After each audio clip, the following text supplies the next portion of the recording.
Seguimos então com a nossa leitura de Evolução em Dois Mundos, Chico Xavier, André Luiz e Valdo Vieira. Hoje nós vamos aprender sobre alma e reencarnação. Depois da morte, efetivamente, logo após a morte física, sofre a alma culpada, minucioso processo de purgação, tanto mais produtivo quanto mais se lhe exteriorize a dor do arrependimento. E apenas depois disso, consegue elevar-se a esferas de reconforto e reeducação.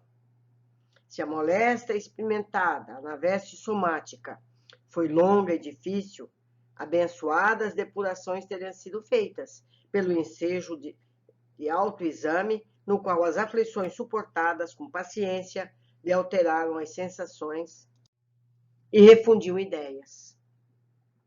Nós vimos esse processo fartamente nas obras anteriores, não é verdade? Todavia, se essa operação natural não foi possível no círculo carnal, mas se lhe agravam os remorsos, depois do túmulo, por recalcados na consciência, a aflorarem todos eles através de reflexão, renovando as imagens com que foram fixados na própria alma, criminosos que mal ressarciram os débitos contraídos, instados pelo próprio arrependimento, plasmam em torno de si mesmos as cenas degradantes em que se arruinaram a vida íntima, alimentando-a às custas dos próprios pensamentos desgovernados.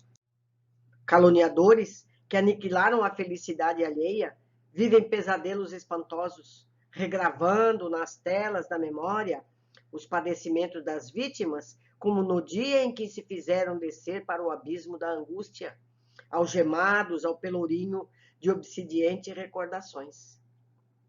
Tiranetes diversos volvem a sentir nos tecidos da própria alma os golpes que desferiram nos outros, e os viciados de toda sorte, quais os dipsônamos, alcoólicos e morfinômanos, dependentes químicos, experimentam agoniada insatisfação, qual ocorre também aos desequilibrados do sexo, que acumularam na organização psicossomática as cargas magnéticas do instinto em desvario, pelas quais se localizaram em plena alienação.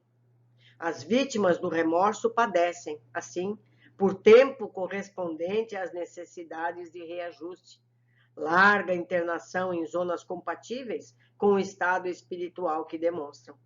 Nós vimos isso amplamente nas obras anteriores, dos casos narrados e as consequências de todos esses casos, e também a recuperação deles, não é mesmo? Continuando, conceito de inferno. O inferno das várias religiões, nesse aspecto, existe perfeitamente como órgão controlador do equilíbrio moral nos reinos do espírito, assim como a penitenciária e o hospital se levantam na terra como retortas de recuperação e de auxílio. Além túmulo, no entanto, o estabelecimento depurativo como que reúne em si os órgãos de repressão e de cura, porquanto as consciências empedernidas aí se congregam as consciências enfermas na comunhão dolorosa, mas necessária, em que o mal é defrontado pelo próprio mal, a fim de que, em se examinando nos semelhantes, esmoreça por si na faina destruidora em que se desmanda. É assim que as inteligências, ainda perversas, se transformam em instrumentos reeducativos daquelas que começam a despertar, pela dor do arrependimento, para a imprescindível restauração. O inferno, dessa maneira, no clima espiritual das várias nações do globo, pode ser tido por conta de imenso cárcere e hospital, em que a diagnose terrestre encontrará realmente todas as doenças catalogadas na patologia comum, inclusive outras muitas desconhecidas do homem, não propriamente oriundas ou sustentadas pela fauna microbiana do ambiente carnal, mas nascidas de profundas disfunções do corpo espiritual e, muitas vezes, nutridas pelas formas pensamento, em torturado desequilíbrio, classificáveis por larvas mentais, de extremo poder corrosivo e alucinatório, não obstante a fugaz duração, com que se articulam quando não obedecem às leis, às ideias infelizes longamente recapituladas no tempo. Sementes de destino. Nesses lugares de retificadoras inquietações, alija o espírito endividado a carga de superfície, exonerando-se dos elementos de mais envolvente degradação que aviltam, contudo, tão logo revele os primeiros sinais de positiva renovação para o bem. Registra o auxílio das esferas superiores, que, por agentes inúmeros, apoiam os serviços da luz divina, onde a ignorância e a crueldade se transviam na sombra. Qual doente, agora acolhido em outros setores pela encorajadora convalescença, de que dá testemunho o devedor, desfruta suficiente serenidade para rever os compromissos assumidos na encarnação recentemente deixada, sopesando os males e sofrimentos de que se fez responsável, acusando ainda a si próprio com a incapacidade evidente de perdoar-se. Tanto quão maiores lhe foram no mundo as oportunidades de elevação e a luz do conhecimento. Muita vez, ascende às escolas beneméritas, nas quais recolhem mais altas noções de vida, aprimoram-se na instrução, aperfeiçoam impulsos e exercem preciosas atividades, melhorando os próprios créditos. Todavia, as lembranças dos erros voluntários, ainda mesmo quando as suas vítimas tenham já superado todas as sequelas dos golpes sofridos, entranham-se-lhes no espírito por sementes de destino, de vez que eles mesmos, em se reconhecendo necessitados de promoção a níveis mais nobres, pedem novas reencarnações, com as provas de que carecem para quitarem consciencialmente consigo próprios. Nesses casos, a escolha da experiência é mais que legítima, porquanto, através da limpeza de limiar, efetuada nas regiões retificadoras e pelos títulos adquiridos nos trabalhos que abraça, no plano extrafísico, merece a criatura os cuidados preparatórios da nova tarefa em vista, a fim de que haja a conjugação de todos os fatores para que reencontre os credores ou as circunstâncias imprescindíveis junto aos quais se redima perante a lei. Reencarnações especiais. Entretanto, reencarnações se processam, muita vez, sem qualquer consulta aos que necessitam segregação em certas lutas no plano físico. Providências essas comparáveis às que assumimos no mundo com enfermos e criminosos, que pela própria condição ou conduta perderam temporariamente a faculdade de resolver quanto à sorte que lhes convém no espaço de tempo em que se lhes perdura a enfermidade, ou em que se mantenham sob as determinações da justiça. São os problemas especiais, em que a individualidade renasce de cérebro parcialmente inibido ou padecendo mutilações congênitas ao lado daqueles que lhe devem abnegação e carinho. Incapazes de eleger o caminho de reajuste, pelo estado de loucura ou sofrimento de que evidenciam, semelhantes enfermos são decididamente internados na cela física, como doentes isolados sob assistência precisa. Vemo-los assim, repontando de lares faustosos ou paupérrimos, contrariando por vezes, até certo ponto, os estatutos que regem a hereditariedade, por representarem dolorosas exceções no caminho normal. Reencarnação e evolução. Urge reparar, entretanto, em que a reencarnação não é mero princípio regenerativo. A evolução natural nela encontra firme apoio. Criaturas que avultam na bondade em muitas ocasiões requerem conhecimento nobilitante, e muitas que se agigantaram na inteligência permanecem à míngua de virtude. Não é verdade? Outras inumeráveis, embora detendo preciosos valores nos domínios do coração e do cérebro, após longo estágio no plano extrafísico, sentem fome de progresso renovador por inabilitadas ainda a ascensões maiores e renunciam à tranquilidade a que se integram nos grupos afins, porque no cadinho efervescente da carne analisam de novo as próprias imperfeições, testando-lhes a amplitude nas rudes experiências da vida humana, obtendo mais avançado ensejo de corrigenda e transformação. Isso não significa que a consciência desencarnada deixe de encontrar possibilidades de expansão nas cidades espirituais que gravitam em torno da Terra. Outras modalidades de estudo e trabalho aí lhe asseguram novos fatores de evolução. Contudo, escassa percentagem de criaturas humanas, além da morte, adquirem acesso definitivo aos planos superiores. A esmagadora maioria jaz ainda ligada a ideologias e raças, pátrias e realizações, famílias e lares do mundo. É por isso que artistas eméritos, ao notarem o curso diferente das escolas que deixaram no planeta, sentem-se irresistivelmente atraídos para a reencarnação, a fim de preservar-lhes ou enriquecer-lhes os patrimônios. Cientistas eminentes interessados na continuidade dos empreendimentos redentores que largaram em mãos alheias, volvem ao trabalho e à experimentação entre os homens, e no mesmo espírito missionário, religiosos e filósofos, professores e condutores, homens e mulheres, que se distinguem por nobres aspirações, retornam voluntariamente à esfera física, em sagradas ações de auxílio que lhes valem honrosos degraus de sublimação na escalada da divina luz. Entendamos assim que tanto a regeneração quanto a evolução não se verificam sem preço. O progresso pode ser comparado à montanha que nos cabe transpor, sofrendo-se naturalmente os problemas e as fadigas da marcha, enquanto que a recuperação ou expiação podem ser consideradas como essa mesma subida, devidamente recapituladas através de embaraços e armadilhas, miragens e espinheiros que nós mesmos criamos. Se soubermos, porém, suar no trabalho honesto, não precisaremos suar e chorar no resgate justo. Não se digna que todos os infortúnios da marcha de hoje estejam debitados a compromissos de ontem. Porque, com a prudência e a imprudência, com a preguiça e o trabalho, com o bem e o mal, melhoramos ou agravamos a nossa situação, reconhecendo-se que todo dia, no exercício de nossa vontade, formamos novas causas, refazendo o destino. Particularidades da reencarnação.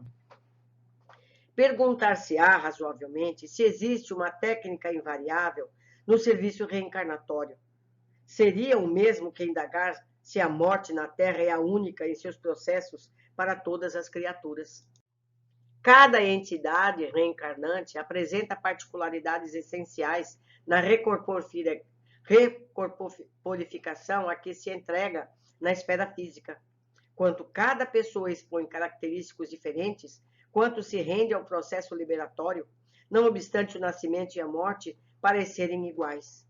Os espíritos, categoricamente superiores, quase sempre em ligação sutil com a mente materna, que lhes oferta a guarida, podem plasmar por si mesmo, e não raro, com a colaboração de instrutores da vida maior, o corpo em que continuarão as futuras experiências, interferindo nas essências cromossômicas, com vistas às tarefas que lhe cabem desempenhar. Os espíritos, categoricamente inferiores, na maioria das ocasiões, parecendo monoideísmo tiranizante, entram em simbiose fluídica com as organizações femininas a que se agregam, experimentando o definhamento do corpo espiritual, ou o fenômeno de ovoidização, sendo inelutavelmente atraídos ao vaso uterino em circunstâncias adequadas para a reencarnação que lhes toca, em moldes inteiramente dependentes da hereditariedade, como acontece a semente, que após desligar-se do fruto seco, germina no solo, segundo os princípios organogênicos a que obedece, tão logo encontre o favor ambiental. Entre ambas as classes, porém, contamos com milhões de espíritos medianos na evolução, portadores de créditos apreciáveis e dívidas numerosas, cuja reencarnação exige cautela de preparo e esmero de previsão. Restringimento do corpo espiritual. Institutos de escultura anatômica funcionam, por isso, no plano espiritual, brunindo formas diversas, de modo a orientar os mapas ou prefigurações do serviço que os reencarnantes competirá mais tarde atender. Corpos, membros, órgãos, fibras e células são aí esboçados e estudados antes de que se definam os primórdios da rematerialização terrestre, porque nesses casos, em que a alma oscila entre méritos e deméritos, a reencarnação permanece sob os auspícios de autoridades e serviços da justiça espiritual, que administra recursos a cada aprendiz da sublimação, de acordo com as obras edificantes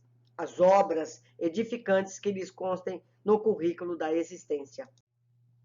Para isso, os candidatos à reencarnação, sem superioridade suficiente de modo a supervisioná-la com seu próprio critério, e distantes da inferioridade primitivista que deles faria escravo absoluto da herança física, são admitidos a instituições hospitais, em que magnetizadores desencarnados, bastante competentes pela nobreza íntima, se incumbe de aplicar-lhes fluidos balsamizantes, que os adormeçam por períodos variáveis, de conformidade com a evolução moral que anunciem, a fim de que os princípios psicossomáticos se adaptem a justo restringimento em bases de sonoterapia.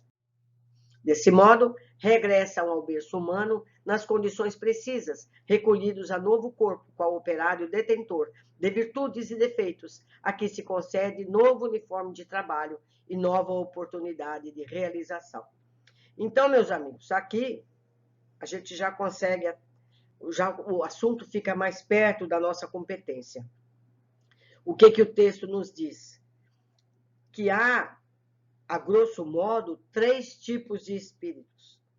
Os grosseiros, os animalizados, os muito endividados, eles sofrem um restringimento pela simples magnetização com a alma afim que ele se aproxima.